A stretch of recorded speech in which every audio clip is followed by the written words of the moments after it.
I'm so excited to be here tonight with Congresswoman Yassamin Ansari to talk about an important issue that is going to impact Arizona residents this year.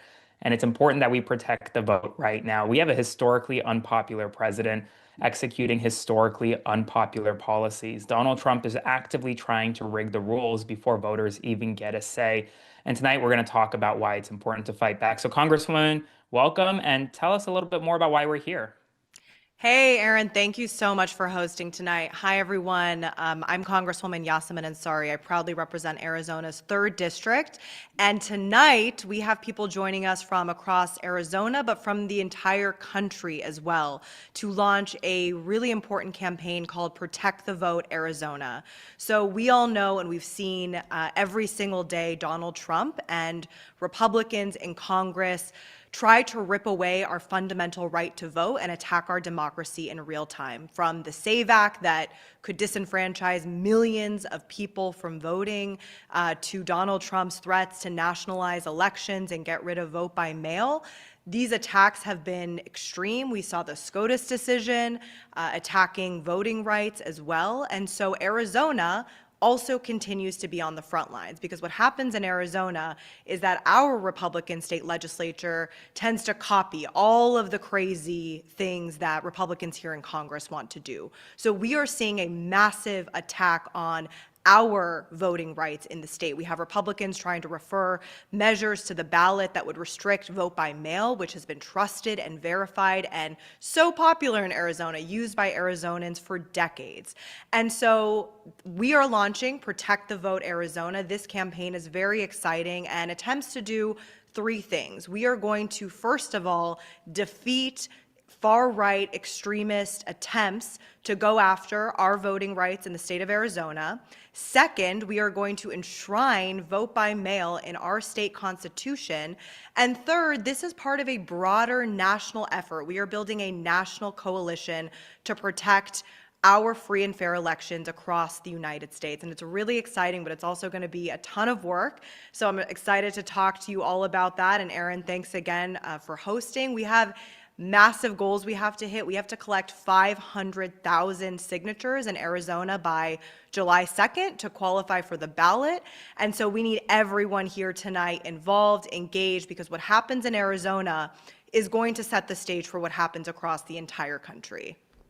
And I think we're going to have some exciting guests tonight talk about the importance of this ballot measure. AOC's up next. We have some great Yeah. folks coming up soon. Now, Congresswoman, tell us a little bit more. I mean, I think a lot of folks saw Arizona in 2024 and 2020 as really kind of the gravity defining kind of place where voter suppression tactics, these allegations of voter fraud happening. What's it like on the ground right now? Is there movement in support of what we're doing tonight? There is a ton of movement. So we have done polling, and the data backs us up very clearly. More than 80% of Arizona voters support vote by mail and support common sense voting access and voting rights in our state. People in Arizona, just like they do across the country, love to vote by mail. And to your point, we have seen Donald Trump and far-right extremist Republicans still question our elections in Arizona. We've had crazy people like Carrie Lake. We have Congressman Abe Hamadeh, who's still there. These people are still out there, lawsuit after lawsuit, that they continue to lose, questioning the validity of the 2020 elections. I mean, it's embarrassing, but they aren't backing down, because you have Donald Trump in the White House. He continues to spew these crazy, egregious lies, and so this is very serious. These are our fundamental rights. We know that we are on the right side of history. We know that the American people, no matter their political party, are behind us, but we have to make sure we enshrine these rights in our Constitution, because we know that the other side is bending over backwards to take away our rights. Now, what do you tell folks tonight who may not be from Arizona, who may be wondering, why should I care about this ballot initiative and what we're doing? What do you say to that? I mean, Arizona continues to be one of the most important battleground states in the country. We are always on the front lines. We are lucky right now. We have, 2 Democratic senators. We have a Democratic governor, Secretary of State, Attorney General, but it is a tough, tough state. And so I think that if in Arizona we can show broadly to the, on the national stage that we support voting rights, voting access, protection of our right to vote by mail, I think that will tell a very important story and have reverberating effects across the entire country. And on the flip side, if we allow our rights to be taken away from us by an extremist state legislature that is just, is doing everything in terms of like essentially copycatting everything happening here at the federal level, that will also have reverberating effects. So that's why I'm just so excited that we have so many amazing leaders tonight, just an incredible lineup. As you mentioned, Congresswoman Alexandria Ocasio-Cortez. We have Progressive Caucus Chair Greg Casar, Robert Garcia, Congressman who's the ranking member of the Oversight Committee, Ro Khanna. We have amazing new media leaders. I mean, everyone gets that this is so important for the country. So I'm really excited to see what's in store tonight. So 500,000 signatures by July 2nd. That is a daunting task. That's a lot of signatures. How do you expect to get there? And what do folks, if they're watching and they want to kind of get it organized, get involved, what do they need to know? So even though tonight's the official launch of the campaign, we started moving very quickly as soon as we realized we had to make moves on this campaign. So we have an amazing ground game going on right now. Volunteers across the state are collecting signatures. I think we've already collected more than 50,000 signatures in just a matter of weeks. But we need to raise money so we can have a massive mobilization effort across the state of Arizona to collect these signatures. We also know that Republicans will do everything possible to challenge the signatures and get us off of the ballot. And so we are tonight, if you're in Arizona, please visit our website, protectthevoteaz.com. You can sign up to volunteer. You can find out how to sign the petition yourself. You can donate. And if you're not in the state and you're tuning in tonight, please chip into the campaign, whether it's $5, $50, $500. Your donation will help ensure that we can get on the ballot, because we know once we're on the ballot, we're going to win this thing. No, for sure. I mean, I think it's an exciting movement, and I'm so excited that you're leading the effort from Arizona. I think a lot of folks on here tonight are going to really talk about the urgency of the moment, really how to mass mobilize, because you have some of these, like you said, progressive leaders who really did this for many years, and they're going to do it now tonight as well. And I'm so excited for the next progressive leaders that we're going to have come on here tonight. So I'll kick it to you if you have any last words before we kind of get moving along in this program. Yeah, so I'm excited to announce our next segment, because as I said before, this is not just about Arizona. This is about attacks on our voting rights across the country. And there's no one better to talk about the stakes, to talk about the importance of a campaign like this than my colleague and an absolute icon, Congresswoman Alexandria Ocasio-Cortez, and she is joined by activists and another icon who has been at the forefront of some of the most important fights in this country, Carlos Eduardo Espina. So I'm going to hand it over to them, and I hope everyone has a great time tonight. Thanks for tuning in. Thank you. Of course. Thank you so much, Yasmin, for all of your work, and it is a tremendous honor to be here and to help support the cause and make sure that we get the Protect the Vote Act in on the ballot. Yeah, no, same for me. Really cool. I love being in Arizona, whether it's digitally or in person. This time it's digitally, but I'm just really excited to be here. And then obviously excited to be with Congresswoman Alexandria Ocasio-Cortez, having a good time, because politics is fun and so is getting engaged. So yeah, obviously we're talking about the situation in Arizona, which relates in many ways to what's happening at a broader scale in the entire country. So I mean, if you're ready, I have two questions for you, and then I'll let you take the floor from there. Okay, so the first one is, and since I'm kind of nervous, I have them written down just to make sure I don't mess up. But the first one is, right now across the entire country, not just in Arizona, we're seeing efforts by Republicans to, have all these initiatives to basically strip people of their right to vote, make it as difficult as possible. So the question here is, why is it so important right now for a state like Arizona to take action and enshrine protections like vote by mail and other protections? And how does this fit into, the bigger, broader national narrative? Well, thank you so much, Carlos, and thank you for the question. I think we are at a moment where we all need to understand something very clear, which is that the Supreme Court just declared war on the right to vote and on voting rights in the United States of America. And this has been the culmination of a lot of work to try to separate and attack the right to vote on a state by state level, on a municipal level, and on a community level. And so first, it's about eroding some of the racial protections from the Jim Crow South that were enshrined in the Voting Rights Act.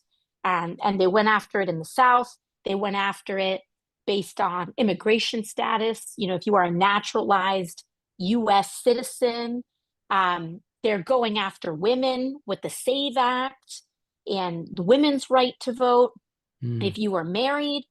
And so they're trying to go after all of these things through separate battles. And after the Supreme Court decision that has affected voting rights nationally, we need to understand that our fight is also national. Every single one of us, I tell my team this, we got to grab a mop. Like when we talk about a problem, I say, we got to grab a mop. No one is exempt. We all need to pitch in.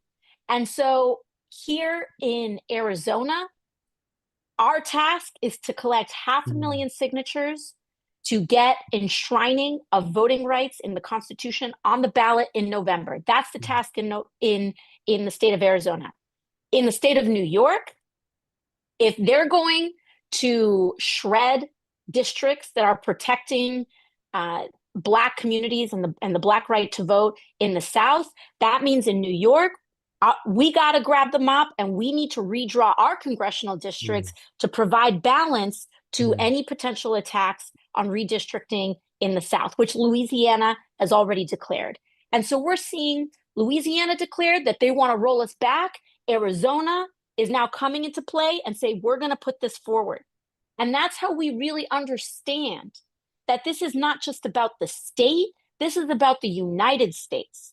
And this is about Arizona's role in the balance of the country, not just in the balance of the state. And so to that end, I cannot sing Congresswoman Ansari's praises enough in helping lead that fight in her own home state in Arizona. And whenever we send the flare up, everyone's got to rush through those doors and come to help. And so I'm so excited to be doing this with you today, Carlos, and making sure that we're supporting so many of our folks in Arizona that deserve to have their right to vote protected.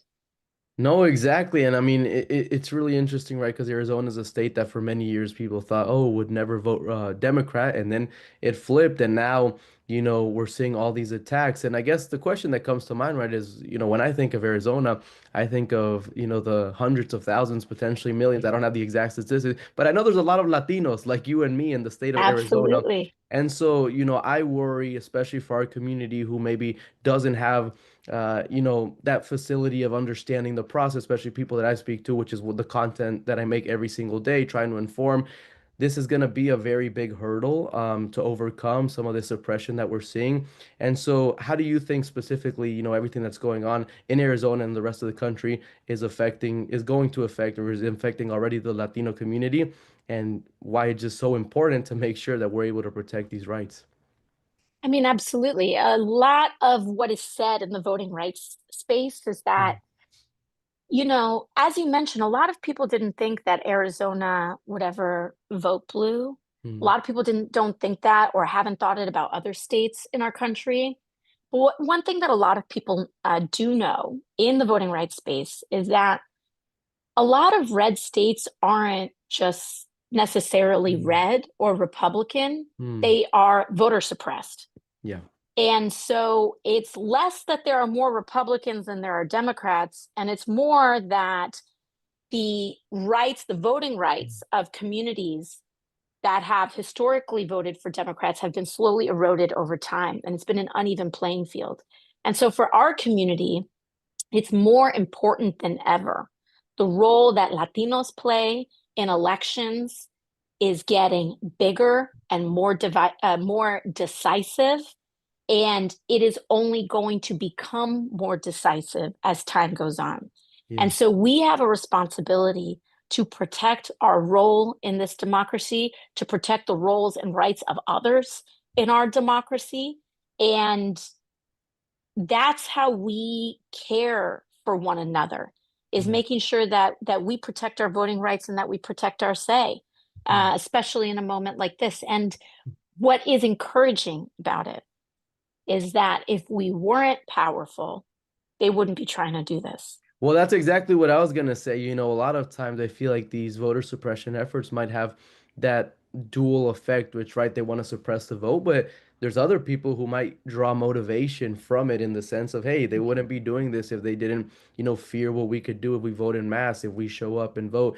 And so that's kind of the messaging that I try to focus on as well is, hey, yes, this is an obstacle to overcome, but the fact that we have to overcome it in the first place should give us, some sort of, hey, our vote matters and motivate us even more.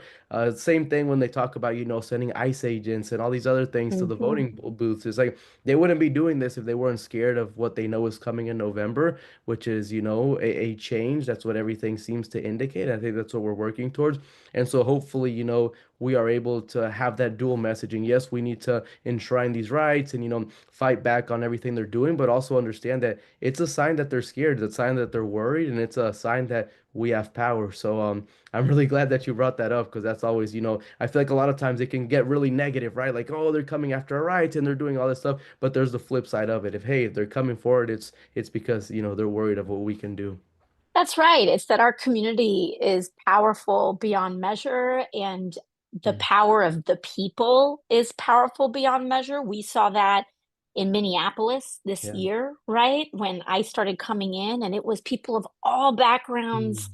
saying, no, that's my neighbor, Yeah. that's my teacher, that's my coworker, and I'm not going to let you do this to them. And the power of all of us together is insurmountable.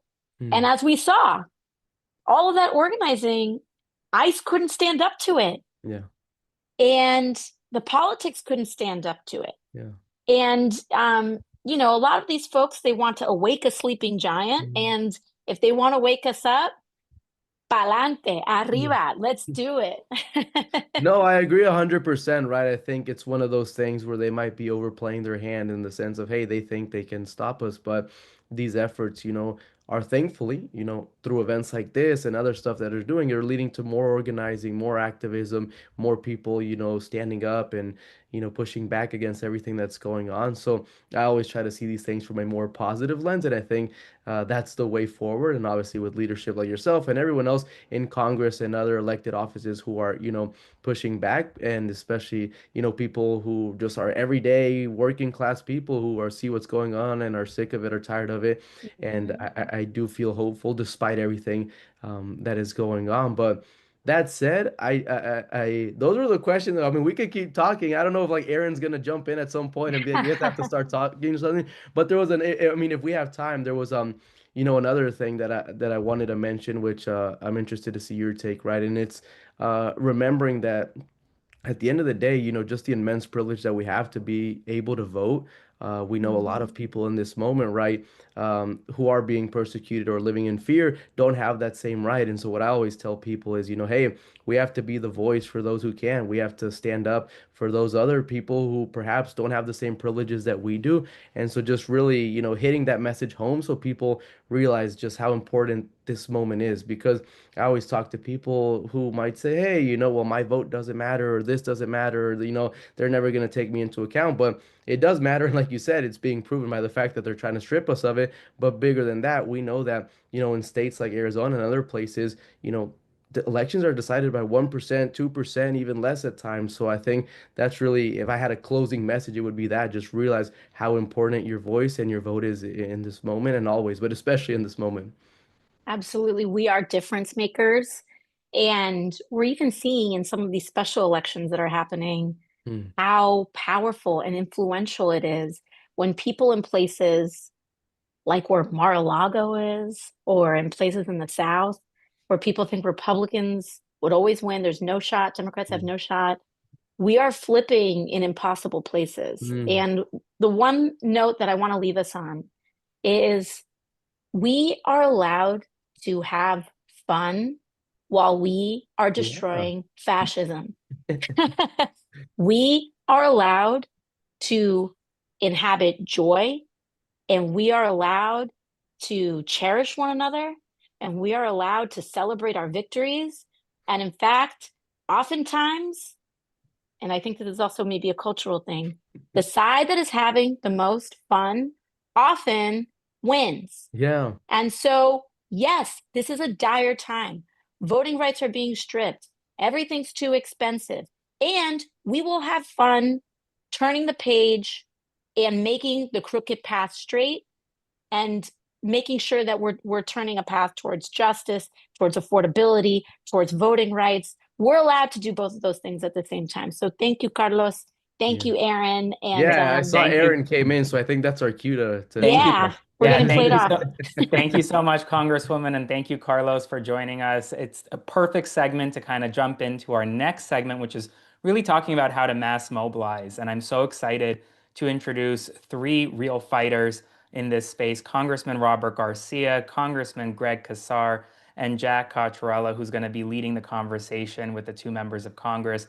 They're going to talk about really how the redistricting effort in other states have gone and how Prop 50, for example, in California, can really lead the way to help with mass mobilization efforts. And I see Jack hopping in right now. Jack, how are you? Doing well, doing better now. Always good to see you, Aaron. Good to see you too. And I see the congressman right with us as well. I'm going to leave you guys to it, but thank you so much for joining us tonight. Thank you for hosting, Aaron. Well, Congressman, always good to see you, especially on a day like today, where Howard Lutnick seems to be trying to avoid letting anyone have any information that might be pertinent to an ongoing Epstein investigation and the president's desire to hide all information. Of course, we want to talk about the topic of this event, but I feel like I would be not doing my job if I didn't ask you, what was your takeaway from, I want to call it the testimony, but like the lack of testimony from Howard Lutnick today and what he was trying to obscure with his kind of non-answers being reported by some of your colleagues today? Yeah, look, I mean, obviously our oversight lawyers who are incredible and our oversight team, of which Rep. Ansari, who's obviously a huge leader in what's happening today, were there and they asked the tough questions. We know that Howard Lutnick basically is a bold-faced liar. The man said he didn't talk to Jeffrey Epstein after 2005. Then he goes to his island, goes into business with him, communicates more with them, and actually visits his home amongst other things. And so, look, why is Howard Lutnick lying? It's the same question why so many other Trump cabinet officials and others continue to cover up for the horrific abuse of women and children. So we are not going to stop till we get justice for the survivors. And it's part of the reason that we're having this conversation tonight is how unpopular, not just with Democrats or independents, but Republicans as well. This issue has really splintered their party. This, full-fledged effort to cover up all of the Epstein files is, you still talk about the 3 million files that Todd Blanche doesn't want out there and has now been, put in the AG shoes to make sure he stops it from happening. Of course, you on oversight are going to be doing work to make sure that he can. But right now, of course, Donald Trump sees how unpopular he is. He knows that he's not just flailing with MAGA, but he's flailing across the country. I think it's part of the reason why he is demanding elections essentially be canceled to redraw maps, or that Republicans do whatever he says to make sure that they are suppressing the vote. It is just as much of an effort to block voting and disenfranchise people as it is to make sure the Republican Party is still falling in lockstep. We obviously saw California hit back against this. What needs to be done aside from joining in on this campaign to make sure that mail-in voting can be protected in Arizona? What needs to be done by folks around the country to make sure that we're protecting voting right now? Look, first, what you're all doing here, obviously in Arizona, protecting the vote, protecting the right to vote by mail, ballot access, all of those, early vote, it's so important to the broader fight we have across the country. Look, in California, when Texas went to redistrict those states and those seats that Donald Trump demanded the governor do, California and our governor responded. We passed something called Prop 50, which basically did a redistricting plan across the entire state. It gave us 5 additional seats in response to what Texas did. For myself I took on more Republicans, by the way, than any other Democrat in the entire California delegation. And so even though my seat is much more much more Republican now, even though it's still a blue seat.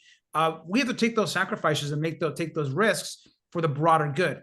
If we don't have a majority in Congress, what's the point? We got to pass legislation. We got to stop the Trump administration. So Republicans, particularly those led by Trump in this MAGA party, are going to try to get us and to stop us from voting. They're going to make it harder. They're going to try to discourage people to vote. They're going to work and do everything they can to push back on this. And so it's important for us, like what you're all doing in Arizona. It's so ballot access, early vote by mail, ensuring people have information about how to vote is so important. And so what we did in California, we've got to continue to replicate. Other states are doing it. You saw what happened in Virginia. That's a direct response. You got to keep those efforts going. Yeah, and Congresswoman Yassamin Ansari is leading this charge right now in terms of fighting back against this Republican effort, because John Thune in the Senate, as we've talked about on my show a lot, has said that it's not really a priority to get the SAVE Act through because he knows it would likely fail, because it is that abhorrent that even Republican senators are saying, I'm not too sure about this. Part of that is abolishing the filibuster, which they don't want to do, but it's also just a bad piece of legislation. It would restrict voting access. It would seek to disenfranchise people. But Republicans bring this argument to all of the rhetoric that they use about restricting ballot access and your ability to vote. And they say, well, it's common sense to put these protections on because we want to make sure that people aren't voting illegally. It's not common sense what they're proposing. It's making voting more difficult, more costly. Can you rebuke and debunk some of these lies that Republicans usually tell, especially about your state when it comes to the way that they're trying to protect voting as this guise to actually crack down on ballot access? Yeah, let's be really clear. Everything you said is correct. Let's be so clear. There are so few verifiable acts of any type of illegal voting or some kind of voter fraud that generally does not exist across the U.S. It certainly doesn't exist in California. And the few times that it happens is so rare that it's caught and it's fixed. We should be really clear. The reason why in this country we have voting that is decentralized from the federal government is exactly for this check and balance system. Most voting takes place at the county level, at the local level, and it's local registrars, it's local county supervisors that are actually managing the voting process, or perhaps sometimes in some cases cities. And that's so, broadly speaking, states and the federal government are out of the process. And so there's no scenario where every single county registrar or voter is basically coordinating with themselves for some type of voter fraud. It's ridiculous. In places like California, the reason why they want to restrict the vote is they want to make it harder, plain and simple. We win elections. And when you think about the Constitution, right now they're saying, well, we only want US citizens to vote. Hey, I got news for everyone. Only US citizens can vote in elections. It is illegal for a non-US citizen to vote in an election. It's not possible. It doesn't happen. And so to say that is the reasoning is ridiculous. So they want to confirm, they want voter ID. What they want is they want women and others who haven't changed their last name to be stopped at the ballot box to make it harder for them to vote. You already need to register to vote, and there's a process for that. Let's make it easier, not harder to vote. Yeah, and if you want to get involved with that, I got to make the plug because this is so important. The work that Congresswoman Yassamin Ansari is chairing up here is so important. Protect the Vote. AZ.com. There needs to be 500,000 signatures garnered in Arizona to make sure that this measure gets on the ballot. That is a lot of work. That is a lot of organizing. If I can push you a little further, besides the fact that this is important to get this cause done for the sake of this cause, that is also extra organizing that Democrats will be doing on the ground in one of the most important states in this midterm. So this is not just about this single ballot measure, as important as it is. This is extra organizing. This is more people getting trained to get out in the field. That is the type of work and reps and organizing power that we need to be putting in. So protectthevoteaz.com. Go support, even if you are not in Arizona, if you're not from Arizona, if you're a fan of the Phoenix Suns, it doesn't matter. Make sure that you are going and supporting. This is such an important effort, and we need to be doing everything we can. Donald Trump is clearly trying to interfere, steal, blow up our midterms. Let's make sure that he can't. It's the most important thing we got to do right now. Absolutely. And look, I want to give a shout out to Congresswoman Ansari as well. She's a member of our oversight committee team. She's doing a phenomenal job in DC, representing Phoenix, representing Arizona. And obviously is doing a great job with this effort as well. Yeah, doing incredible work. And I think that this is, I'm going to say, a campaign that I think everyone should be supporting. I'm going to pledge $1,000 matching donations to everyone who's going to go right now. We're going to be able to track it. So go donate, because I'm going to be matching your donation as well. We got to make sure well-funded, well-organized. Y'all get out there and support. And I think our friend Aaron is going to be jumping back in with us. Aaron? Thank you guys both. Thank you both so much. Congressman Jack, great to be here with you tonight. And yes, as Jack said, go to protectthevote.com right now and make sure to donate. Make sure to pledge your support for this movement. I think this is a great transition to our next guest, which is Congressman Greg Casar and Tommy Vitor from Pod Save America. We're going to bring them in right now. They're doing great work. Greg, Congressman, great to be here with you. I think we're going to bring in Tommy right now. Tommy, I'll let you take it away. Hey, thanks, Aaron. And I just want to say that Jack is way too tall in person, and it's offensive to me, and I would like it to not happen anymore. My name is Tommy Vitor. I'm one of the co-hosts of a show called Pod Save America. I'm also one of the millions of citizens in this country that are very worried about Republican voter suppression efforts that are happening all across the country, especially in the wake of the Supreme Court decision about the Voting Rights Act, where they just gutted it. Thank you for inviting me to be a part of this. Thanks to everyone who joined the stream.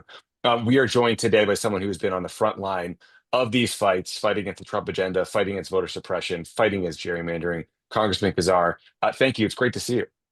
Good to see you too, Tommy. Thanks for being here and supporting this effort. It's really important what Congresswoman Ansari and all the folks in Arizona are launching here today. Yeah, it really is. So Texas Republicans are like the OG gerrymanders. I'm old enough to remember like Tom DeLay. Tom DeLay started it at first. Yeah. Yeah. Getting a little trouble for this stuff, maybe going to jail. Good old days. Can you talk about this latest redistricting fight that you've been a part of in Texas and how you think it relates to what we're seeing in Arizona? Well, look, just about 1 year ago, Donald Trump's numbers started going downward, right? He thought he was untouchable, and folks went and started pushing back against the billionaires that Trump put in charge of everything. People like Congressman Robert Garcia, who was just on, or Congresswoman Ansari, went to El Salvador and pointed out what Donald Trump was doing to our immigrant family members and even to U.S. citizens.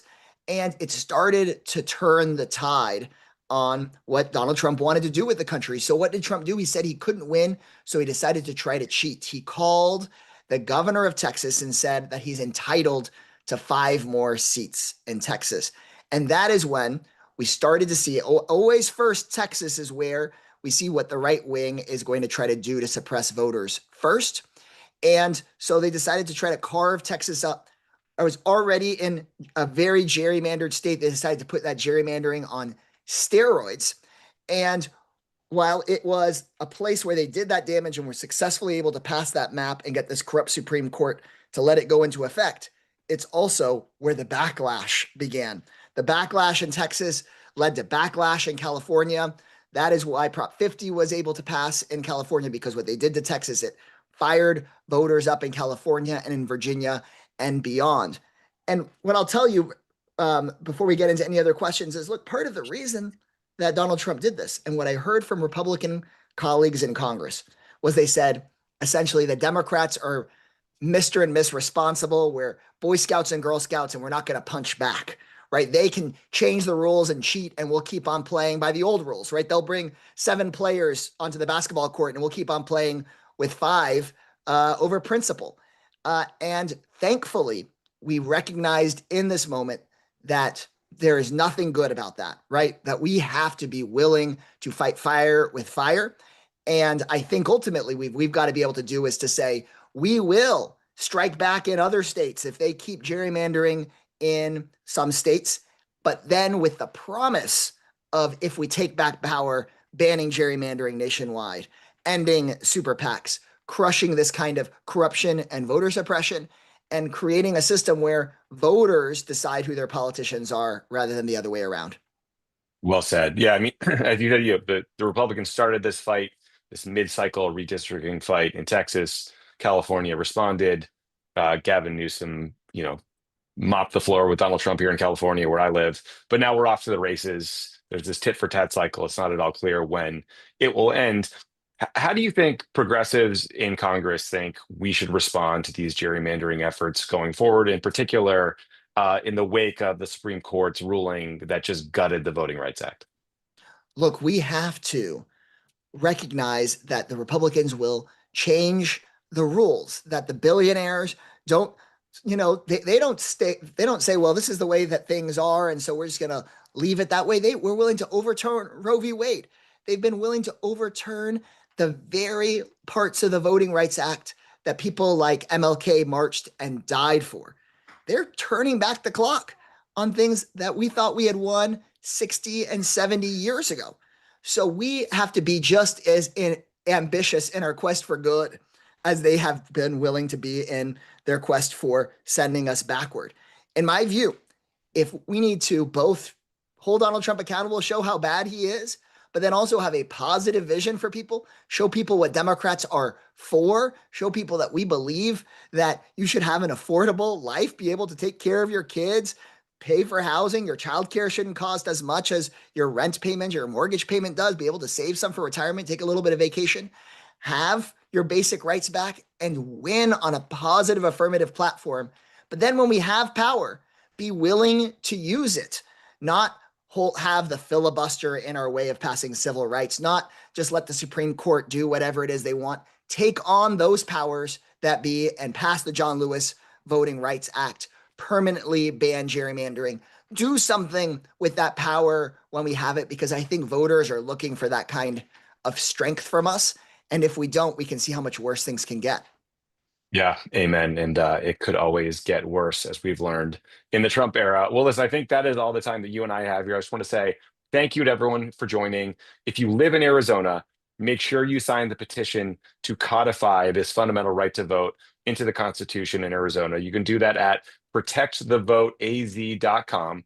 If you're watching and you don't live in Arizona and you know somebody that lives in Arizona, text them, call them, check in, say, hey, how you doing? How's your family? How are your kids? Then tell them about how important this issue is. This kind of relational organizing is the future of everything we're doing here, and is so, so important. And then if you want to donate or you want to volunteer, again, go to protectthevoteaz.com. They have lots of easy ways that you can get involved. This is really important, just as important as what just happened in California with Prop 50, where we showed we can win. So thank you, everybody, for caring. Big time. I know I hear from people all the time, Tommy, like, what can I do?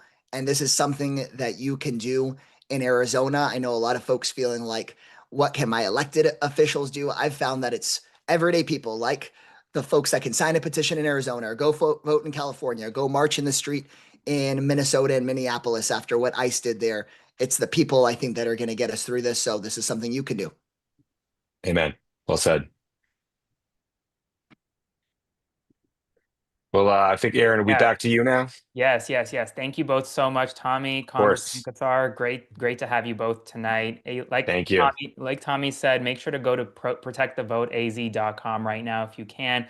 And I'm super excited for our next panel. One of my favorite members of Congress is on, Congresswoman Adelita Grijalva, who is the reason we have the Epstein Files discharge petition passed. She was the last signature. Congresswoman, great to be here with you. And also one of my good friends, Katie Phang, an amazing independent journalist. I'm going to let you guys take it away. Katie, Congresswoman, thank you so much for joining us tonight. Thank you. Thanks, Aaron. Congresswoman Adelita Grijalva, you represent Arizona's 7th. You are, by all accounts, a fighter.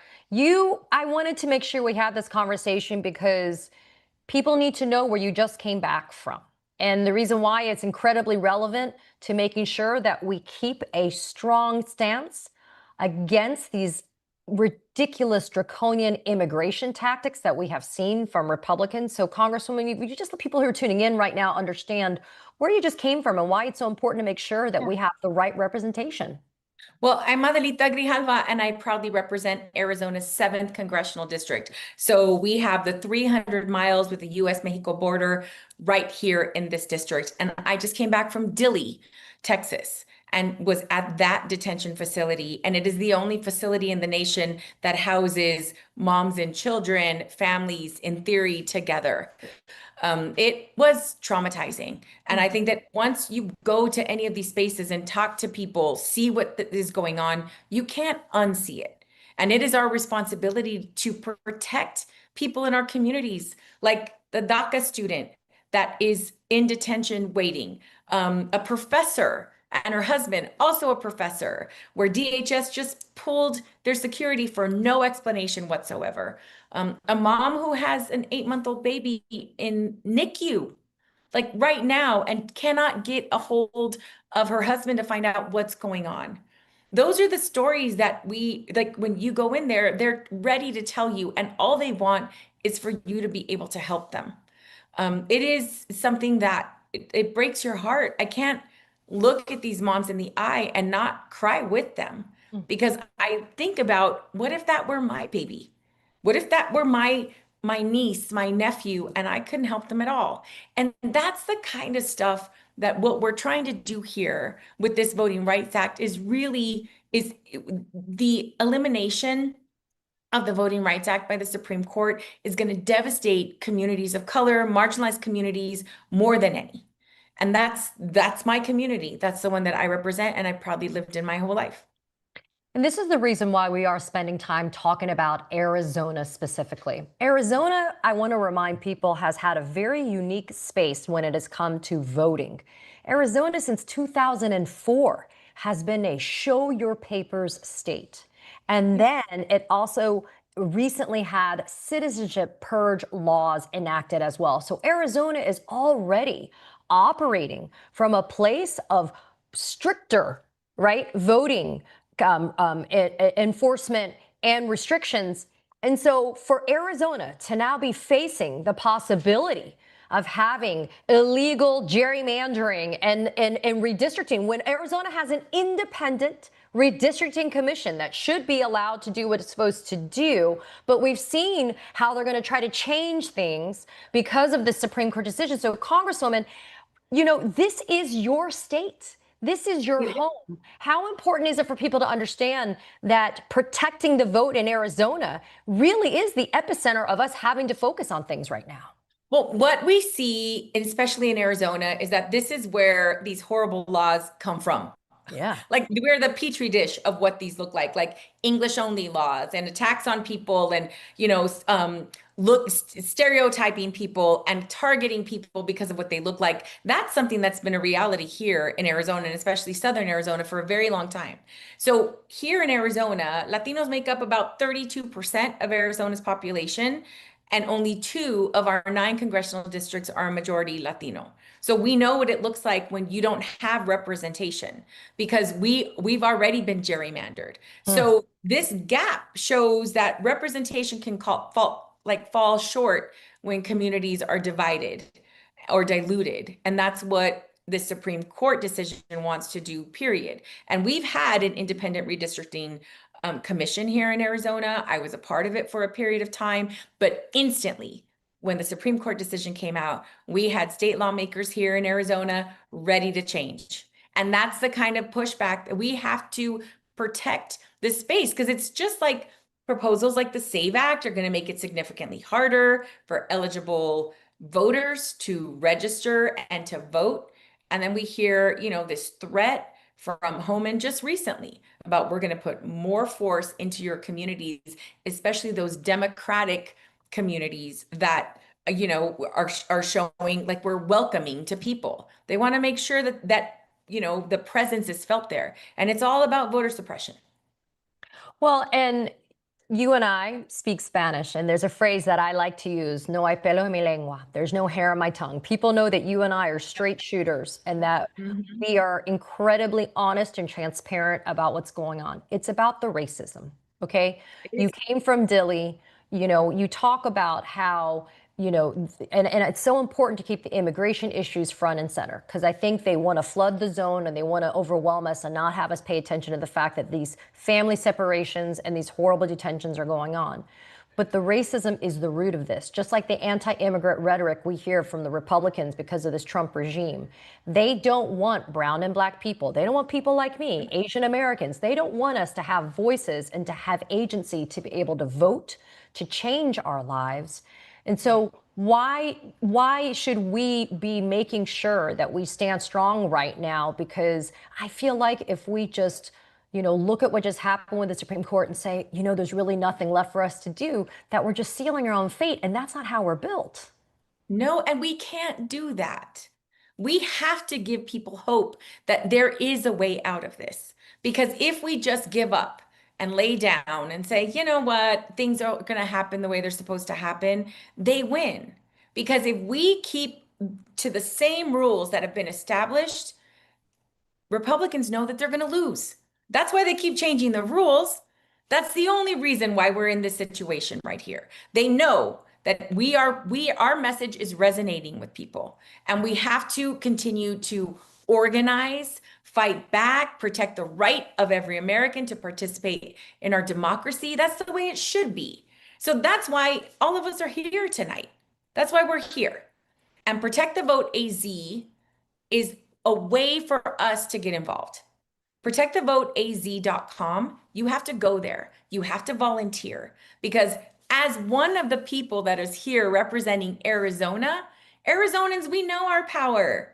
We know we have never backed down from a fight. We're not going to back down now. We have to get people excited about people power, because that's the only way we're going to win this and get ourselves out of this.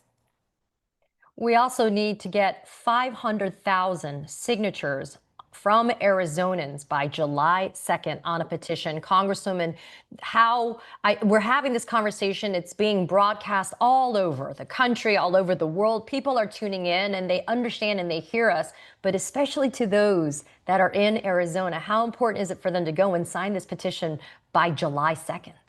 It is our job. It is what we have to do.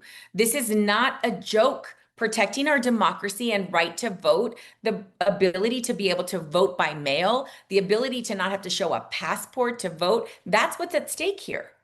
And what they want to do, especially if you are in underrepresented communities, you're a person of color, you are not at the upper echelon of the moneymakers, we're the ones that they don't want voting. So we have to show up and show out and bring people with us. So I'm literally here at our headquarters because that's what we're going to be doing. We're going to be getting signatures, knocking on doors, getting people motivated and excited to fight for our democracy. That's what we have to do. And there is no way that we can be silenced. We are the resistance. We are the power that is needed in this moment, and we need each and every one of you to get it done. Well, Congresswoman Adelita Grijalva, it is always un placer to pasar tiempo contigo. It's a pleasure always to spend time with you.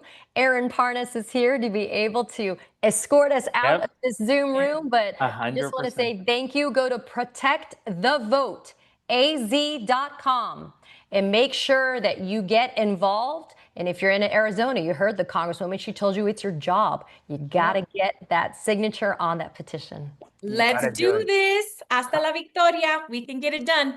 Congresswoman Katie, thank you so much for joining us tonight. This next panel is going to be a really good one that I'm really excited for you all to listen to. It's Congresswoman Jasmine Crockett from Texas, who has seen gerrymandering firsthand on the ground. My good friend Elizabeth Booker Houston and Arizona Secretary of State Adrian Fontes, who is joining us, I believe, from Arizona. So welcome. Elizabeth, I'm going to let you take it here. Go ahead, Elizabeth. It's all you. Thank you so much, Aaron. Hey, everybody. So I'm joining you from DCA because I'm on my way to Nashville to address what we see going on with my hometown of Memphis and the redistricting. So it's really great to be here in this moment with folks who are understanding the urgency of this moment and who also understand what it's like to have the place where you are from, where you live, that you love affected.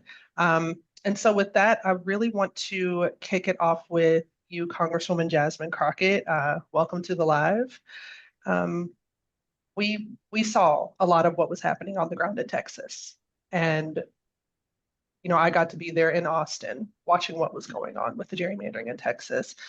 Can you talk about and then not just that, but also we saw with the voter suppression in Dallas during your primary. So I was also there for that. And witnessing that was just very sobering. Can you talk about the elimination of voting centers? What kind of barriers are you seeing in Texas that are popping up and who's getting hurt from that? Yeah, so first of all, let me just say thank you so much to the Congresswoman for organizing this.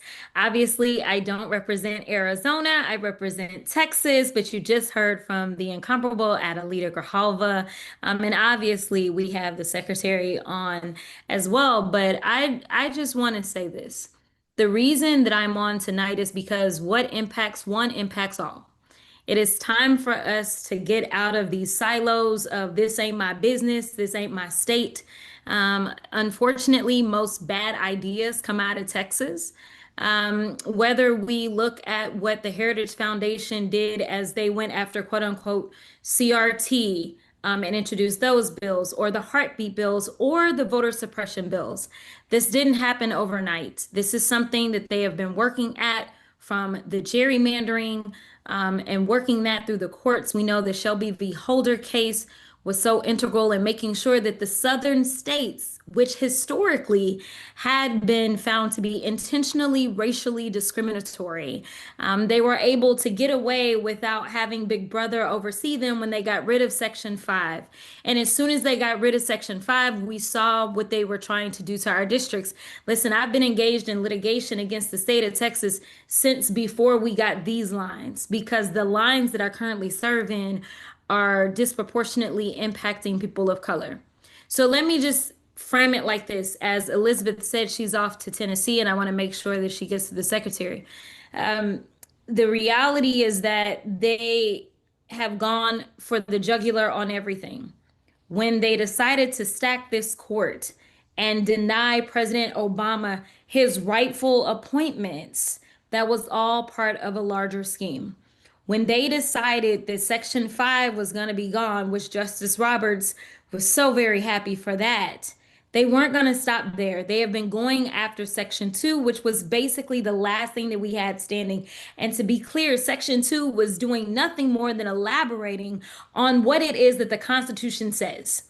It says one man, one vote. It says that we get equal representation, but right now that's not what they want to do. And so they not only have gone after the lines, but they also have decided to do the confusion, which is voter suppression.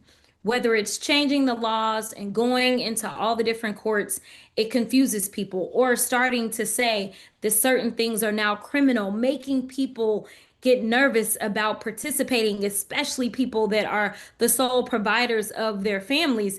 They don't want to risk going to prison or doing something like what we saw in Dallas County. Dallas County has 22% of its population is African American.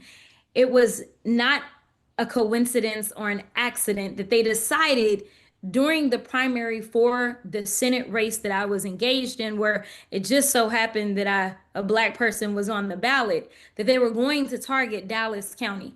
Harris County is a larger county, but they don't have a higher percentage of African Americans. We know that African Americans typically understand the assignment. And so they decided that in Dallas County, one actually in Williamson County, two of the 254 counties, after years of being able to vote at whatever voting centers you wanted to, on election day in this primary only, they decided that you had to go to your precincts. And at the same time that they decided that, the websites were crashing. The websites were crashing where people could figure out where it was. There were people that went to 3 and 4 different locations just to vote. Let me tell you, not everyone has the privilege of having the time nor the gas to go around and travel around. So it's been voter suppression as it relates to the new laws around voting, as well as changing these lines, as well as rigging the courts. So with that, I will yield to the secretary and Liz. Thank you so much, Congresswoman Jasmine Crockett. Secretary Adrian Fontes, Secretary of State Adrian Fontes, which I feel like this is a great moment for people to understand what their state level Secretary of State does, because you are so important in this moment and so key to this moment. And we really appreciate you being here for this live.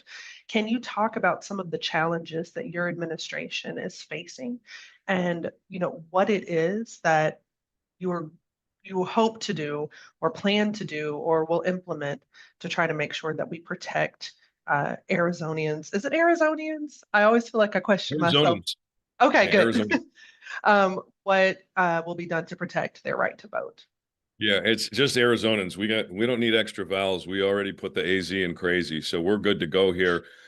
Great to be on here with Representative Crockett and everybody else on. Look, this call is protectthevoteaz.com is where we can make things happen. How has our job at the Secretary of State's office been made harder?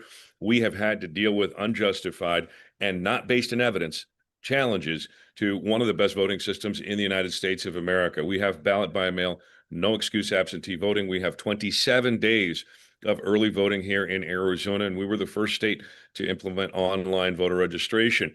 But slowly but surely, after we saw an expansion of a lot of voting rights and a lot of advocacy, some folks started feeling politically threatened. And so they've been trying to constrict the rights, as the representative just talked about, some of the very same things that she was just addressing, they've been trying to do here in the Grand Canyon state. And we are, of course, concerned from our perspective, because as the chief election officer, our job is to make sure that the counties do their job well, that they have the resources, that they have the rules that they can follow to do the job for their voters.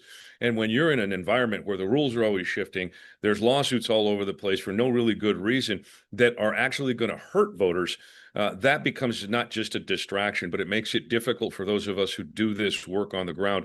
And remember, I was the Maricopa County Recorder, which is the second largest voting jurisdiction in the United States. Shout out to the representative, but we surpassed Harris County when I was the county recorder because we brought in so many new voters. But it's a difficult task. It is a complicated task. And so we need folks to be engaged. We need folks to be informed. We need folks to get out there and make sure that they are making a difference. Apologies for the noise here. I'm in my backyard. The bottom line is this. It isn't really that important about how hard my job is. What is most important is how much harder they're trying to make your job as a voter, how much less they're trying to allow you as a voter to be able to exercise that voice. And we've had attacks against vote centers here in Arizona, in Pinal County. We just unfortunately lost a case about the Americans with Disabilities Act compliant equipment that disabled voters use to cast their ballots. One county in Arizona won't let vote center models even on that equipment. So those voters that have a hard time getting around anyway, and then this makes it more difficult for them. So look, there's a lot of things we can do. And here in Arizona, protectthevoteaz.com is where you can go. This is critically important, folks. Now, while all the signatures have to get got, you got to help get them. While all the volunteers have to get coordinated, you got to jump in and help. Go to protectthevoteaz.com and volunteer. Sign up. That's why we're here. That's why I'm here with the representative and with Elizabeth and with Aaron and all of these good folks. I'm so happy to be here. As the Secretary of State, I'm going to keep fighting for every single voter so that we can actually fulfill that dream that is the United States of America. Thank you so much for having me. Thank you so much, Secretary. Oh, and thank you, Aaron. And I just wanted to add on the end of that, if you don't live in Arizona, you can donate money. Your money is good across state lines. So do that too. But thank you, Aaron. 100%. And it's super easy to do. Just there's a QR code to the right of my head right now. You can go there and you can donate money now. Congresswoman, Secretary Fontes, Elizabeth Booker Houston, thank you so much for joining us tonight. We really, really appreciate it. Our next panel, I'm super excited about. We have Congressman Maxwell Frost, one of the youth leaders in Congress, and I'm so excited to have him here. And then also Deja Fox, who is an amazing, amazing Arizona activist who just ran for Congress as well. Deja, I'm gonna let you take it from here. Thank you so much for being here tonight. Yeah, happy to be here in live from AZ, where we have a really big fight ahead of us. But Representative Frost, you got some things going on in Florida too. So tell us a little bit about that before we get into this Protect the Vote AZ. Yeah, well, obviously, look, they're trying to take away the right to vote across the entire country, but especially in the South, right? Them trying to essentially go back to Jim Crow, add everything they can in terms of poll taxes that are disguised as other things. It's now illegal to hand out bottles of water to people who are waiting in line to vote in the state of Florida. Every year or every election cycle now in the state of Florida, the vote by mail list gets purged. And so you have to re-register to vote by mail every single cycle. And now, in case people didn't hear, they have done a mid-decade redistricting in the state of Florida to essentially dilute Black and brown voters and take the congressional delegation from 8 Democrats to 4 Democrats. Democrats. Yeah, and I think that's indicative of this like larger trend going on in the Republican Party, which is that instead of just change their unpopular stances, they would rather change the rules, right? And here in Arizona, what I think is so cool about this Protect the Vote AZ work is that one, it's proactive. We're getting ahead of these Republican shenanigans. It's community led, and you mentioned mail-in voting. One of the things that Protect the Vote AZ would do is enshrine mail-in voting in Arizona's state constitution, which is so important, and in something that is, I mean, it seems common sense, right? Oh. So many folks like me grew up seeing our parents vote exactly like that or vote in person early. And so, I want to ask you a little bit about how this affects young voters differently than it might affect other people, whether it's in Florida or in Arizona. How do these attempts at voter suppression impact young people? In such a huge way, especially when we talk about mail-in voting, and especially when we talk about students who oftentimes are registered to vote back at home, wherever they live, could be in the same state, but might be hours away, especially in a big state like Florida or in other states as well. Yeah. And so what I always see when I'm on the campus of University of Central Florida here in Orlando, and I'm talking with young people about voting, is a lot of the time they'll say, yeah, I'm registered back at home. I got my mail-in ballot. I'll go ahead and put it in the mail and send it over there. My first pitch to them is always, you should re-register to vote where your college is, because you live here now for 4 years and you care about the local issues. But a good pitch. A lot of them, but a lot of them will do mail-in ballots, and that's part of the reason why Republicans are coming for mail-in ballots. They're also doing everything they can do to make it harder for students to vote. Here in the state of Florida, now you can't use your student ID to vote, even though it has a lot of the same information your driver's license has. And so all of this stuff that's going on is really meant to stifle young people from voting, Black and brown people from voting. And it's going to have a ripple effect, which is obviously meant to help Republicans. And you put it perfectly earlier, Deja, which is their policies are so unpopular. Gas prices are on the rise. We're in this reckless war in Iran. The president's doing nothing to bring down prices. Prices going up. We're in a housing crisis. Homelessness is going up. Foreclosures are going up. And instead of saying, let me do something to help people, he's saying, let me cheat, gerrymander, and suppress the vote. And so I love this campaign, and I love Protect the Vote AZ, because you guys are being proactive. You're not waiting until the bad bill is getting ready to be signed. You're not waiting till the bad bill is like about to be in the legislature. You're saying, let's do it now, because we know they're going to come for our vote. It's a matter of time. And every state should really follow this plan that you guys are doing in Arizona to protect their vote. Yeah, and it is something that's so actionable and tangible.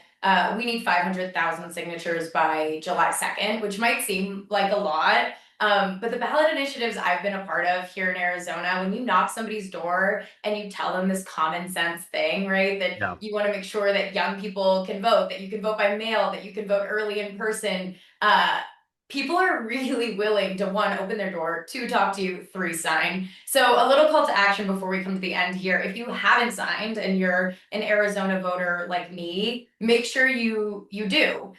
You can go to protectthevoteaz.com to learn more about that, but don't just stop there. Go and hit the doors. It's a really amazing opportunity to practice, to get out into community, to have good conversations. And if you're feeling hopeless and frustrated at the news right now, I promise you the solution is taking action. And there's nothing better than collecting signatures towards something as winnable and actionable as this.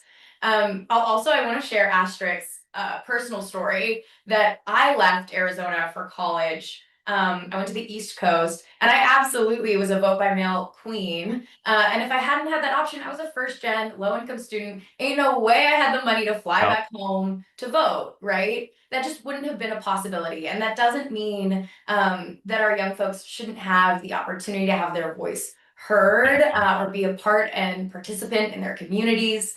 So I'm so glad you lifted up that real life example, because I think it gets lost in the wording, right?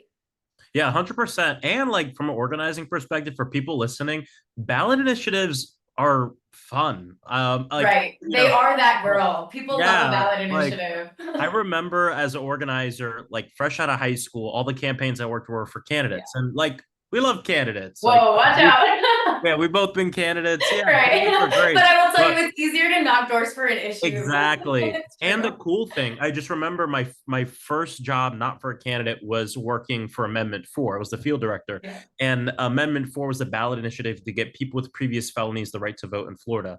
And it is to this day still one of the most proudest moments of my life being a part of that, but also just getting the knock on every single door, not just Yeah. Democratic doors, not just Republican doors, but every single door to talk to people about what we believed in, despite what their party registration is or who they voted for, taught me so much as a young organizer and as a human in my community about what people around me cared about and why they cared about it. And you'd be surprised at all these divisions that people put us in, all these boxes people put us in. But at the end of the day, when you come to the door with a common sense solution, not a D versus R or this versus that, but hey, like, what do you think about this idea?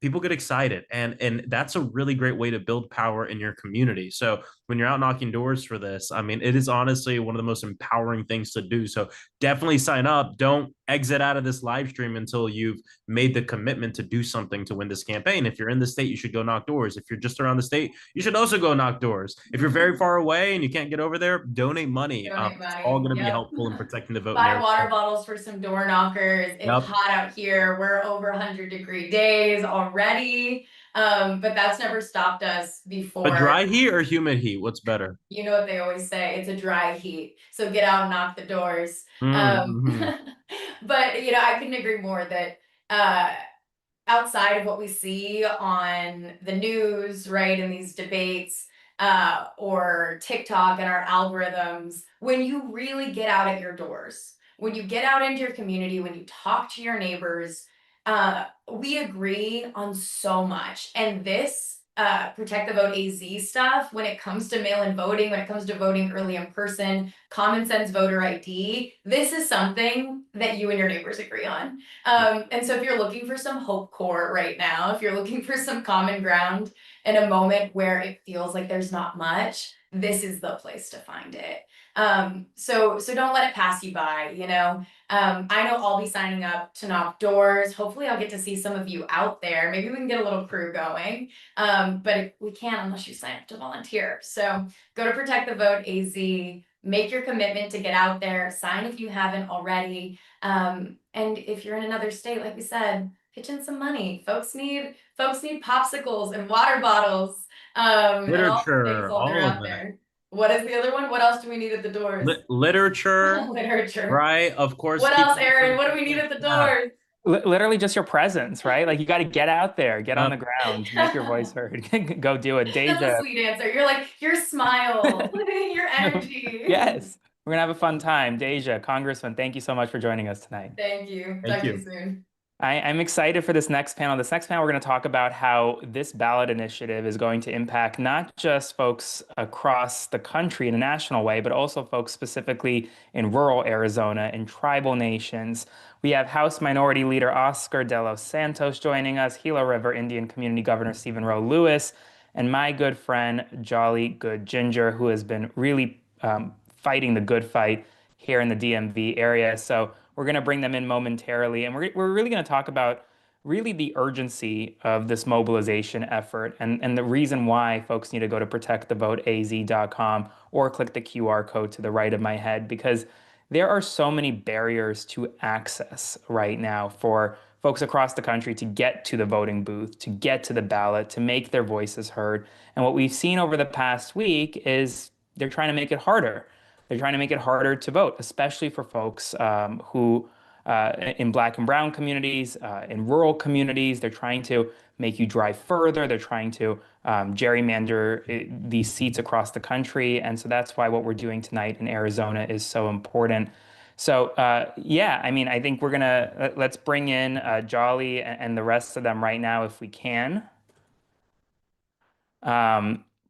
And while we're waiting for all of them to come in and talk about rural communities and tribal nations, I do want you to go to protectthevoteaz.com, make a contribution. It could be any amount, truly, small, large, whatever you can do. Let's do it. Here is House Minority Leader Oscar De Los Santos. Thank you so much for joining us tonight. For having me. Jolly Good Ginger, my good friends right here. Jolly, how are you? Hey, what's going on, Aaron? How? I think, Jolly, you just muted yourself again accidentally. All right, am I unmuted now? Yeah, you're unmuted. I'm going to let you take it from here, Jolly, all right? All right, thanks, Aaron. Good to see you, by the way. Good to see you. So, as somebody who's been, I don't know, out on the streets a lot, um, fighting, using my First Amendment right, to speak out on what I think is wrong in the government, to speak out on what I think is wrong in policy, and to demand better of our elected officials. I think the most important First Amendment right we have is that to vote. I think that if we've learned anything from the Trump presidency, it is you get what you vote for. So it's important to get out and vote. What concerns me right now, and I have two really smart gentlemen here who can articulate this subject way better than me, and I would love to hear your opinion on this. Is what concerns me is watching what's happening as we approach the midterms. We just saw the Supreme Court gut the Voting Rights Act, which is a whole conversation by itself. We just seen Louisiana governor declare or write an executive order during a state of emergency to stop an election in progress. Tennessee, Alabama having the same conversation. Other states having the same conversation. So now we zoom in here. We find ourselves in Arizona. You guys are literally on the forefront of this battle. And Governor Lewis, I'll take it to you first. What is your concern as we approach this election, approach election season, especially as it pertains to Arizona and getting out the vote? Right. Skug Hudnick, Governor Stephen Earl Lewis of the Gila River Indian Community. I think this is what we're hearing throughout tonight's program is that Arizona is a critical state for actions to both encourage voting and, we're seeing efforts to suppress voting. Tribal nations, 22 tribal nations here in home to Arizona are part of that fight. And many of you already know that our tribal members were the last to be granted citizenship in the United States in 1924, which allowed voting in federal elections. But it took another 24 years later that natives in Arizona were permitted to vote in both state and federal elections, everyone, because prior court decisions in Arizona determined that we were under federal, not state guardianship. So we know that the right to vote has been hard fought by our veterans. Native Americans have served the largest percentage of any group in the United States, went over to wars where they weren't even citizens yet. And so we know firsthand what it is to have suppression efforts targeting our tribal communities. And we know how important it is as tribal governments, as a tribal leader, to elect representatives, right, for federal and state office who will sit across us from us at the table and recognize who we are as sovereign and I respect that government to government relationship. And, efforts to require additional identification outside of our tribal IDs would put burdens, right, on our members, right? As natives, enrollment in federally recognized tribes should be sufficient enough to show that we were born in the United States as First Nations, the indigenous people. Now, efforts, right, to take away mail-in voting or online registration serve only one purpose. I think we all know that, to make it harder for our members to vote with the goal of suppressing our voice. Governor, I couldn't agree with you more. You worded that perfectly. That is literally a great setup for me to toss this to you, Representative De Los Santos, because you're there. You're in the governing body, and I know I talked to a lot of Democrats on the Hill. Surprisingly, the Republicans on the Hill don't have a lot of conversations with me, but but I mean, I hear from other Democrats that you understand the urgency of what's happening right now, and that quite frankly, they're after the vote. They're after this election. So, I mean, what can we expect, I guess, from not only our electeds in the federal office, but just across the country? What can we expect to fight back against this? Yeah, I mean, well, first, thank you, Jolly, and thank you, Governor Lewis. It's a great honor to be here with you today. I want to be very clear about a quote that I think exemplifies what we're up against. One of the Republicans in the Arizona House of Representatives, who's sort of the ringleader on all of the voter suppression, on all of the anti-mail-in voting, on all of the anti-early voting efforts, was in the press quoted as saying he wants to put a, quote, bullet in the head of mail-in voting. I want to repeat that because everybody needs to know what we're up against. A, quote, bullet in the head of mail-in voting. So that is what we're up against. I have been in the legislature for now 4 years, and year after year after year, day after day, we're seeing bills that attack the right to vote in a bunch of different ways, whether it's killing vote by mail or restricting early voting. One of the other things they're trying to do is go back to precinct voting, or all these crazy ideas. They've got dozens and dozens of bills, and we're fighting them left and right. And that's why today is so important. That is why Protect the Vote Arizona is so critical, because we can protect our right to vote and not just always be on defense. And I want to say this is an incredible opportunity because it gives the people the chance to vote on this and to enshrine this in our state laws. And that is how Arizonans have fought and won. When the Republicans in the legislature refused to raise the minimum wage, the people did it at the ballot. When they refused to protect our right to abortion, the people enshrined that right in the Constitution at the ballot. When the Republicans were attacking Dreamers, the people protected Dreamers at the ballot. So this is a battle-tested method on how we can win. I'm going to say this as a veteran. I participated in the Iraq and Afghanistan. I call them occupations. I no longer refer to them as wars. But I participated in that, and I raised my right hand, and I joined the military. But I also, even prior to doing that, when I turned 18, was required to register in selective service, into the draft. And there was little to no barriers for me to do that. Now, they've changed the draft registration to automatic. They automatically have your record. They automatically have your information, and you can automatically be registered to the draft. So they've made it easier to force you to go fight a war. They made it easier to force you to serve in the military, whether or not you volunteer, while simultaneously making it harder to vote in the system you would be defending. Either one of you gentlemen, but how do we defend these actions other than calling them what they are? This is suppressing your vote outright. Well, I mean, what I want to say is, all of these new potential measures, right, are obstacles and they're barriers. In some cases, tribal members would have to travel a significant number of miles to vote in person, right? Our elders may not be able to spend an entire day traveling to a polling location hours away and standing in line to vote, even getting there. These aren't measures intended to make voting more transparent. I think we know that our system is already safe.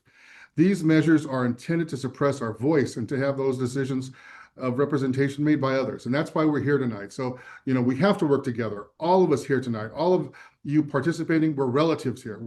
We're tied together under the Constitution, under the history of the United States. This is probably one of the most pivotal times in history. And if we don't stand up in this next election, this next election will make sure our voices are strong and our voices are counted. When we stand together and fight, we will have lost. And if not, we'd have lost one of the most core foundational rights that we have as citizens, and that's our right to representation. In the end, what I want to say too, which is important though, I know we talk about the politics of it, but really in the end, this is not a partisan issue, right? This effort that we are talking about protects all Arizonans, what we're talking about now, no matter who they ultimately vote for, right? This is the time when positive change starts with movements like this, where each signature that we're talking about is a commitment to work together to protect our communities and to stand together to ensure that our rights are protected. This is a fight that's been, by the way, getting set up since 2020. There's the claims of a stolen election, and Arizona was on the forefront then. And I think now we're seeing it come to a head where people let this go on too long. So you got a good point. Like, if you don't fight now, there's no fighting later. Go ahead, Representative. I apologize. Absolutely. No. And I think one of the things to know about what Governor Lewis said is that the vast majority of Arizonans, Democrats, Republicans, and independents, actually vote early and vote by mail. So you're absolutely right. This is not just an attack on one subset of Arizonans. This is an attack on all of our collective rights to vote. And, Jolly, I want to go back to the first question you asked about what are we up against? Because I just remembered one of the big bills that we've had to fight this year, which is they're calling on Congress to repeal the 17th Amendment. What is that? The 17th Amendment is what gives us, everybody in the United States, the ability to vote directly for our U.S. senators. They want to repeal that because they want to give the politicians at the state legislature the right to appoint our U.S. senators, and they're doing that not coincidentally, after Arizona elected Mark Kelly and Ruben Gallegos. So you can read into that what you will. And I think that's a great segment to our next panel, especially because we have Attorney General Chris Mays joining us talking about the legal fight that's going to be happening right now. Governor, Representative Jolly, thank you so much for joining us tonight. Really great panel. Really appreciate it. I'm excited to introduce Arizona's Attorney General Chris Mays, Congressman Greg Stanton, Joy Reid, and candidate for Congress Harry Dunn for this next panel to talk about winning the legal and political fights. So Joy, I'll let you take it from here. Well, thank you very much, Aaron. It is great to be on with all of you. I just saw Jolly go out the door, one of my favorite faves. And so all of you guys are terrific and appreciate all you there. I see my friend Harry Dunn here in the corner with me. And all of you are in this fight for the right reasons. Arizona, back when I was working in campaign politics and took a break from news, it was the state that we had our eye on the Democratic Party side as one of those future purple or blue states. And, you know, in Florida, which is such a problematic and difficult state to do elections in, at the end of that 2004 campaign, where our group, America Coming Together, was sort of watching John Kerry kind of spiral into losing the election, we were like, what do we do with our remaining funds? And the idea that our leadership had in Florida was split the money between Georgia and Arizona, because in our, even back then, we knew those were the next two states. And if we knew that, Republicans knew it too. And their fear of Arizona becoming a blue state that they can no longer get back is part of the reason that they want to subordinate Arizona's voters, who are largely Latino, a group that they thought they could count on because of 2024, but which they're not so sure about. They're not so sure they can trust. And in their mind, there are just too many voters of color in the state of Arizona to let Arizona's 11 electoral votes be up for grabs in an election. They want to lock it down and secure it. The way the representative was talking earlier is they're like, we'll try any scheme.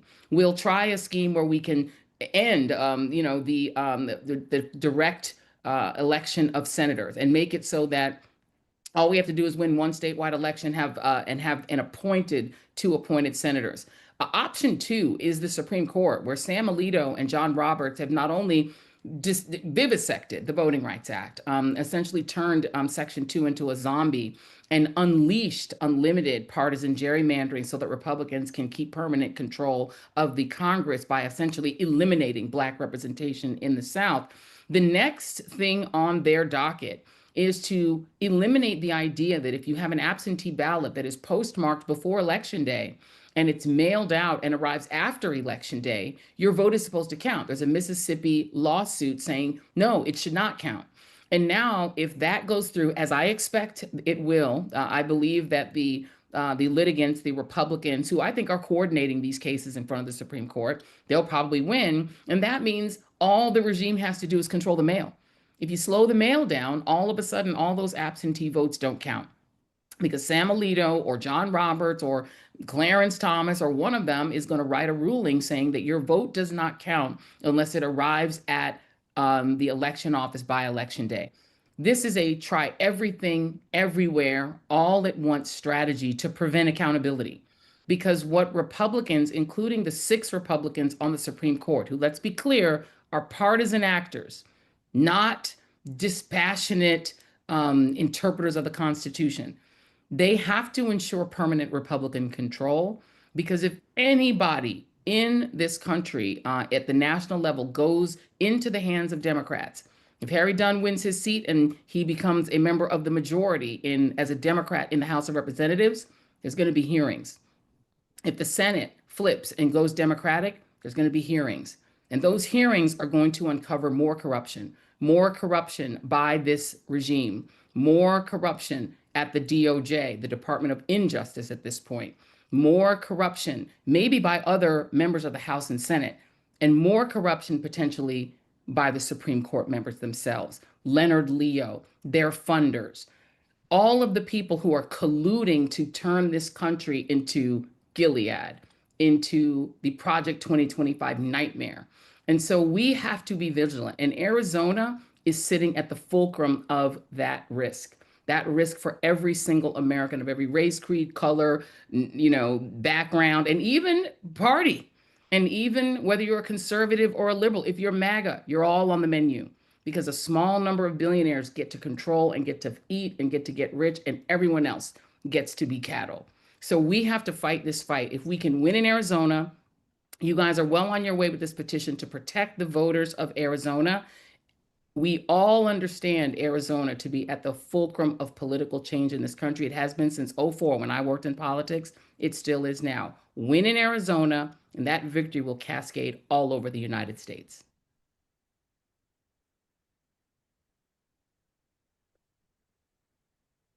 Throwing it back to you, Aaron.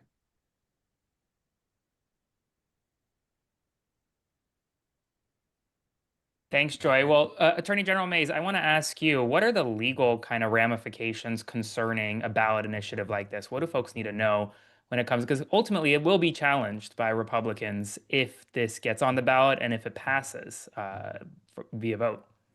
Well, I obviously there are certain things that the initiative backers, those who support this initiative, have to do to get it on the ballot and to get it passed. And so there's all of that. But I think it's important to back up a little bit and to some of Joy's points and say, this really is about protecting American democracy. And in Arizona, we love to vote by mail, and that is how we vote. I mean, 80 to 85% of Arizonans vote by mail. And people don't realize this, but it was actually the Republican Party that engineered vote by mail in 1992 in Arizona. So the Republicans created vote by mail, thankfully, and it has become wildly popular.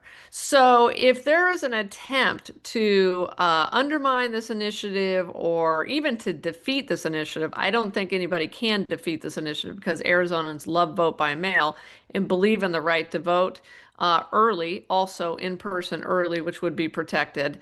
Then they're asking for it. That would be tremendously unpopular. So this is a part of, I think, the effort of Arizonans to push back against the Trump administration, which has systematically been trying to undermine the right of all Americans to vote. And all you have to do is look at some of the lawsuits that I and the other Democratic attorneys general have had to file or defend against. Donald Trump just tried to seize voter rolls throughout this country. And in Arizona, we fought back and we said, no, you're not getting a hold of our voters' personal identifying information and the voter rolls. And we won in front of a Republican Trump-appointed judge who said, no, Donald Trump, you can't have the voter rolls in Arizona. We also have fought back against the executive order by Donald Trump that would have essentially tried to seize control of the entire election system, which is to be run by the states pursuant to law and the Constitution. And so, I think this is an effort by Arizonans to ensconce and permanently ensconce the right to vote by mail, which is fabulously popular. Now, Congressman Stanton, I got to ask you, what does the coordination look like between federal officials and state officials when it comes to administering an election like this? And you guys right now are facing the Save America Act in Congress. They're really pushing that hard. What are you doing to combat it on the federal level to make sure that it's not a law nationwide? Well, first off, thanks to Attorney General Chris Mays, because she has filed many lawsuits protecting the rights of Arizonans against this administration and their overreach. And she's won almost all of them for the betterment of our state and for the betterment of the people of our country. So, Attorney General, really appreciate your leadership in doing that. When we get the majority in Congress, and I think we will after the November elections, we'll be able to do a lot more from our perch other than fighting on the House floor. We'll actually be able to affirmatively move forward with positive legislation. But in the meantime, having the attorneys generals fight so hard for our shared values is very important. Look, in Arizona, we are sick and tired of the big lie. No state has been just hammered by it, exhausted by it, and that's all it is a big lie. The elections here in Arizona have been run well forever, and they continue to be run, and they never weren't run well even when Donald Trump lost, and the fact that he can't get over it, and the fact that he's putting our fellow Arizonans through this over and over and over again, and sadly getting so many people to lose confidence in elections, not because of anything that election officials have done. They've behaved 100% professional, even in the worst of times, even their death threats that they were facing after the last round of the big lie coming our way. We all respect them so much. Enough is enough, and that's what this initiative really is about, as Arizonans coming together and saying enough is enough. And Joy talked a little bit about, the importance of Arizona. We are probably the most important battleground state in the country, as purple can be. But as long as Republicans keep putting up these election denialism type candidates, we get great elected officials like Chris Mays in statewide office as a result of that. So we don't want them to continue to do it. We want to get back to normalcy in politics, but as long as they're going to behave this way, we're going to keep winning elections here in Arizona. And it's unclear to me whether or not, when Protect the Vote does pass, whether it benefits Democrats more than Republicans. I don't know, but who cares? We just want people to be able to vote as easily, as efficiently. We want to increase access to the ballot box. And this massive voter suppression effort that we're seeing. And of course, Aaron, you mentioned it, Save America Act is the latest version of it, is to try to make voting more difficult for people, particularly making it almost impossible to vote by mail, because you'd have to show proof of citizenship each and every time. You have to put a certified copy of your birth certificate in with your ballot every time you mail it. We know exactly what the purpose is to make people discouraged and to make it significantly less participation in elections. That's not acceptable to me.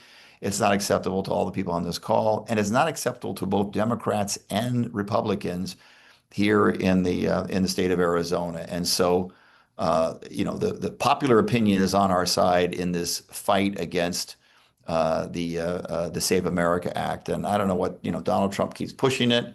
Good luck. I don't think it's going to get through Congress.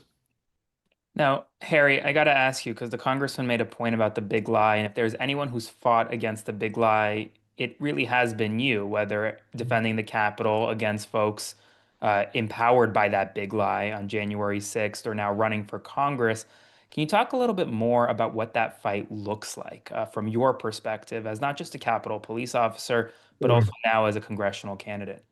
Yeah, no, thank you for that, and AG Mays, and thank you for the work that you're doing. This is my second round running for Congress because the threat is still persistent and it still exists. Obviously, we talk about, and why people know me is because of January 6th. I had the opportunity to go out in 2024 out to Arizona to do some campaigning for Kamala Harris, to do some campaigning for Ruben Gallego, and just being out there on the road. And one of the things that I said out there, and I'll say this continually, is I blame Kari Lake, and people like that. So it's not only the policies, that the fraudulent policies that they claim exist, but it's also the rhetoric that exists, the rhetoric that Kari Lake spewed that led to January 6th, that led to people like Representative Biggs and Representative Gosar failing to vote to certify the elections, that lit that incensed people that actually believed their vote was stolen when they combed it over and over. And Arizona was ground zero for actually having every damn vote certified and scrutinized and with a fine-tooth comb. But they weren't able to find any fraud. It doesn't exist. And yet that didn't stop Kari Lake from saying that it did exist. And no matter what they found, no matter what, it wasn't acceptable enough for her. They're not doing any type of movement or action that they're doing to save America. They're trying to save their own asses. Can I say that? So they're trying to save their political careers. They're trying to save their political futures. The SAVE Act, there is, Bill Barr said it himself, and we all saw it with the January 6th hearing. There has been no widespread fraud. The amount of people that vote fraudulently is lower than I don't want to keep amplifying their points, but like the Representative Greg Stan said, it doesn't matter if it benefits Republicans, if it benefits Democrats. We want people to actually have the right and safe access to vote. So yes, not only does not restricting people to vote disenfranchise people, but it also continues to create these conspiracy theories that led to what happened on January 6th, and that they're still pushing. January 6th this year, Donald Trump put a website up saying that he won the election, that the people there on January 6th were wrong, were the patriots, the police were the bad guys. So it's rhetoric that continues like that to happen. So we need to meet that rhetoric with law and principle and action that the state of Arizona is doing. And I am a proud supporter of the Vote Act. So we need to make sure that save our vote. We need to make sure that we get this across the finish line. Thank you so much, Harry, Joy, General Mays, and Congressman Stanton. Thank you so much for joining us tonight. The next panel we have, and before we get there, I do want to make sure, once again, hit that QR code to the right of me or go to protectthevoteaz.com and make a donation. Sign up to volunteer today. I want to bring in my two good friends, David Pakman and Brian Tyler Cohen, along with Congressman Ro Khanna, who's really been on the front lines fighting for the release of the Epstein files right now in Congress and is doing fantastic work. David, Brian, how are you guys? Aaron, thanks for having us. I'm honestly, I want to kind of just start, and we're going to bring in the congressman momentarily and allow you guys to chat as well. But could you, from both of your guys' perspective, what does this fight look like on the digital scale? Listen, one of the things I've been thinking about is this is the way you would expect people to behave if they've given up on actually winning on the issues. There's no attempt to say, hey, gas being up 66% since January is a great thing. Vote for us. That's not happening because it simply wouldn't work. And so we see these different efforts. In some states, it's being done one way. In other states, it's being done with redistricting, or is it restricting access? These are the tactics you use if you're sort of conceding that you've lost on winning the will of the people by convincing them that your policies are good. So, Brian, that's been my focus in explaining to my audience the reason that we're seeing all of these efforts. Yeah, I think that's exactly right. I mean, look, we have contended with either distractions or outright illegal or corrupt behavior at the hands of this administration, all to make sure that we don't recognize what it is that they're doing at the heart of this administration, which is basically trying to reward themselves by undermining our elections, reward themselves for taking action in the federal government that is aggressively unpopular, whether it's on healthcare, whether it's on climate change, whether it's on the Iran war, whether it's on the Epstein files, you name it. And to that end, we're honored here to have Congressman Ro Khanna, who, I just mentioned the Epstein files, has been a leading voice in making sure that we get some transparency and accountability on that issue. So, Congressman, thanks so much for joining us here. Thank you, Brian. 2 times in the same day. I appreciate you. I appreciate your voice and Aaron's, and of course David Pakman's. You guys are just killing it out there, and I just want to thank Yasmin for putting this all together. But this is such a key issue. The Supreme Court decision was just a blow to the entire civil rights movement. And the fundamental issue is not one of legal theory. It's actually not even one of interpretation of the Constitution. It comes down to a very simple fact. Do you believe racism still exists in parts of America? Do you believe we still have racially polarized voting? And anyone who has been to Mississippi or South Carolina or the places where these districts are in question knows that you have racially polarized voting, knows that race is a factor in how people vote. And saying that race should not be a factor doesn't make race not a factor. That may be the ideal, that we want to get to a world where we are post-racial, but for now, race still makes a difference. And what the court decision would do is eliminate hard-fought districts, Clyburn's district, Benny Thompson's district. Clyburn didn't get a district in South Carolina. We didn't have a black member of Congress for almost 100 years, till 92.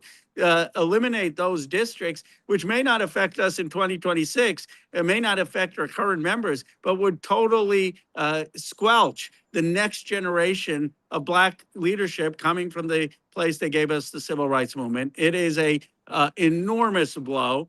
We should be much more vocal about it, mobilizing and explaining people why this is reversing the civil rights movement. And it needs to be one of our highest priorities to pass the John Lewis Voting Rights Act when we have a trifecta again, to have term limits on the Supreme Court, to expand the court, and to fight the structural power that is trying to reverse the civil rights movement.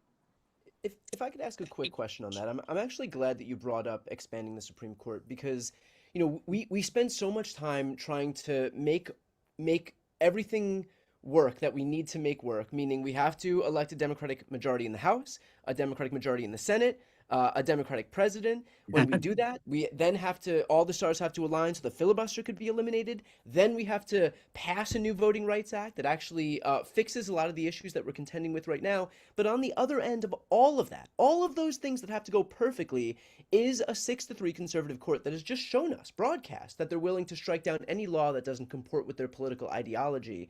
And so I think it's important to talk about this now because when we actually do get power back, and I believe we will get power back, it feels like it would be a waste of time to spend what little time we have negotiating whether or not we should do this as opposed to just doing this. And so my question for you, Congressman, is do you think that Democrats are on board with this idea of actually exercising our full breadth of power when we get it, so that we're not in a position where we were in the beginning of Joe Biden's presidency, where, okay, we finally have a Democratic majority, we can eliminate the filibuster, and then, we have a couple of Democrats who aren't willing to do it, and then suddenly, the broadest agenda that we have doesn't get passed? Democrats are not only on board, that is their expectation, that we will exercise power in an energetic, assertive, and bold way, with an energetic constitutionalism. They don't want the next Democratic president saying, well, I'm just going to ignore what Congress says as a statute and I don't care. But they want the Democratic president to use every legal means to get the agenda through. Well, there's no constitutional prohibition against eliminating the filibuster. There's no constitutional prohibition against invoking Section 1881 to start to expand Medicare to populations that have emergency needs. You can do that on day one. There is no constitutional provision that prohibits calling a constitutional convention in the first 100 days of an administration that says we're going to overturn Citizens United, and if Congress isn't going to do it, we're going to start debating this in state legislatures across the country. There is no constitutional prohibition on term limits on the Supreme Court or expanding the Supreme Court. So we need to exert our powers in the most assertive, affirmative ways, also holding people accountable while recognizing that it's a constitutionalism, and that's what differentiates us from Trump. I'll remind our audience that 500,000 signatures are what are being sought here in Arizona. It would be great to be safe to get 600,000. You want to have some buffer there. And if people want to find out about volunteering and getting involved, you can go to protectthevoteaz.com. Congressman, I'm reminded of this. My lawyer, I would never say this, but my lawyer friends say there's this phrase in the legal world: when the facts aren't on your side, you argue process. And when process isn't on your side, you argue facts.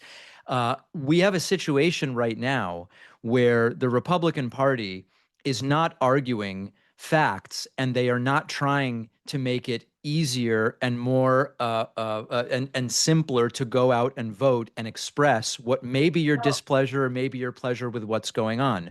What do you take from the behavior of the Republican Party in all of these different states to grasp at whatever straw they have to maybe make it harder for people to vote and express their will and their disapproval for what this administration is doing? Do those seem like the actions of a party confident that they've done a good job? Well, obviously, they know that the president's approval numbers are below 40%.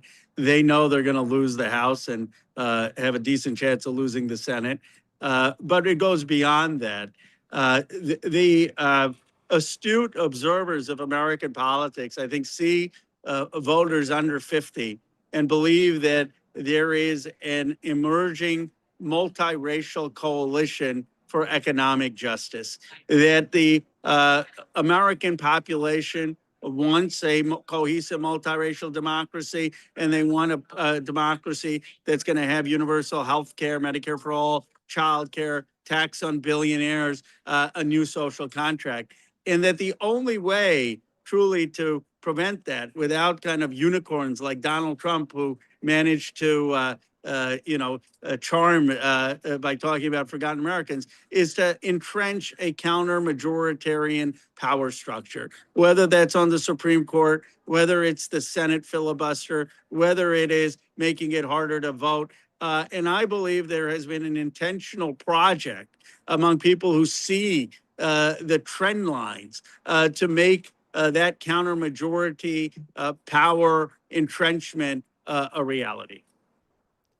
And Congressman, I know that a lot of people see this, and especially as we've seen the Supreme Court gut Section 2 of the Voting Rights Act and basically topple the entirety of the Voting Rights Act, now that Section 2 is basically the last leg standing, there is a sense of despair among people who see the Republicans acting so quickly in states across the Deep South, for example, Louisiana, Alabama, South Carolina, Tennessee, you name it.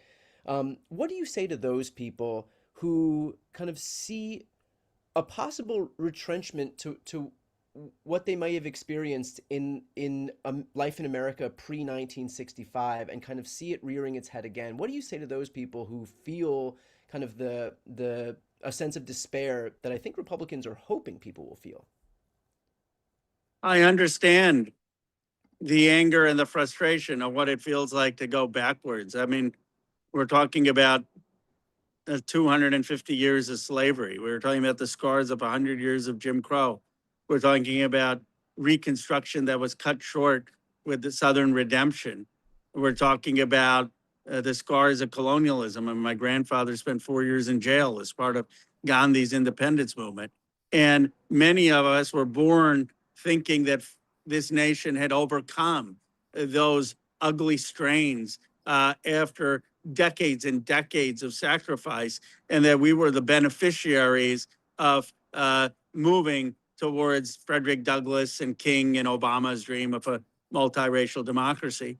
Well, it turns out we were wrong in thinking it would be as easy a path.